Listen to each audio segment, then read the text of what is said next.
सेवेसाठी घेतलेला अभंग.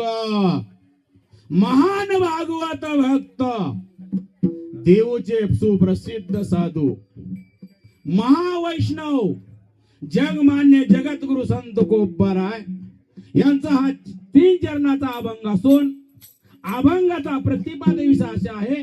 पिंड पदावरी दिले आपुल्या करे. माझे तुकोबाराय अभंगामध्ये सांगतात, जो मनुष्य जिवंतपणे ही पिंड जी आहे भगवंताला दान करतो, कशी लक्षात घ्या, तुळशीची माळ गळ्यात घालतो आणि भगवंताला दान देतो.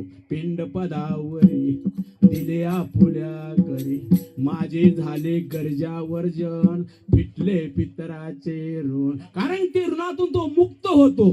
त्याला 13वा 10वा काही घालायचं नाही म्हणे. माहिती तो उभार आहे का झाले कर्मांतर बोंब मारे हारे हार.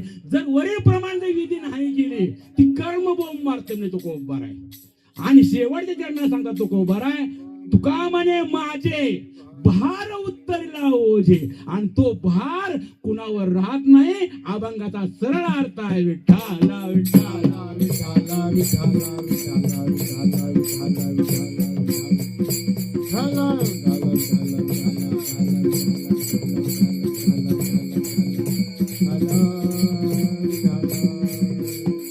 वारकरी नियमाप्रमाणे थोडा प्रार्थ द्यायचा असतो.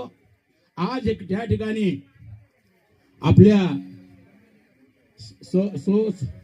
सुलोचनाबाई गंगाराम वाडकर यांचा 10व्या निमित्ताचं कीर्तन आहे. तसंच त्यांना 2 पुत्र आहेत, राजेंद्र वाडकर, बबन वाडकर आणि एक कन्या त्यांना पण आहे, अश्विनी भांडवलकर. बरोबर, भांडवलकर. हे त्यांना 3 अपत्य आहेत. तसेच माझे सगळे टाळकरी यांना पण माझा कोटी कोटी प्रणाम. तसेच पकवाज वादक, पेटी मास्तर, श्रोते मंडळी, गायनाचार्य सर्वांना माझा कोटी कोटी प्रणाम. विठ्ठला विठ्ठला विठ्ठला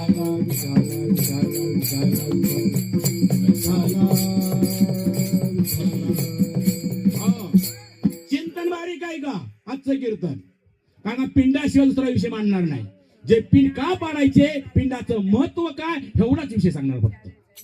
कारण आज जी शास्त्र सांगत आहे, कर्मकांड, न्यायशास्त्र आणि गरुड पुराण, या 3 विषयामध्ये आलेला आहे.